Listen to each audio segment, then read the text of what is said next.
Okay, polar blue cichlid parrot juveniles. They're almost about an inch in length, tip to end, nose tip to end.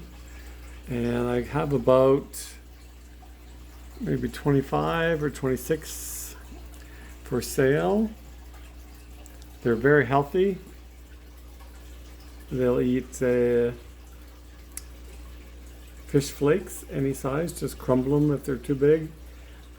Small frozen bloodworms, live baby brine shrimp anytime.